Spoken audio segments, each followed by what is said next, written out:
اگر تم آنکھوں کی ٹھنڈک ان کی دنیاوی ترقیوں میں ہی دیکھ رہے ہو، اگر تمہیں اس بات کا پر فخر ہے کہ بیٹی سنگھار پٹار اچھا کرتی ہے، یا کپڑوں میں اس کا ذوق اچھا ہے، یا اس کی سہیلیاں زیادہ ہیں، یا دنیا کے لحاظ سے وہ بلند مقام رکھتی ہے اور ہر دل عزیز ہوتی چلی جا رہی ہے، اور پڑھائی میں بہت اچھی ہے، اور ان باتوں پر تمہاری آنکھیں ٹھنڈی ہوتی ہیں اور تم وارے واری جاتے اس کے اوپر اور کہتے ہو یہ دیکھو ہماری بیٹی گھر میں آ گئی، آج یہ کیا اس نے، آج وہ کیا، اور تمہیں دل کا سکون انہی باتوں میں نصیب ہو گیا، تو تم یہ دعا کیسے کرو گے پھر کہ وَجْعَلْنَا لِلْمُتَّقِينَ إِمَامًا؟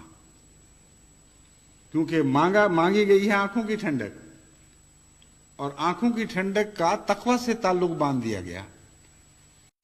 The غالب says مرتے ہیں آرزو میں مرنے کی، موت آتی ہے پر نہیں آتی. We die every day in desire to die. So death comes but does not come.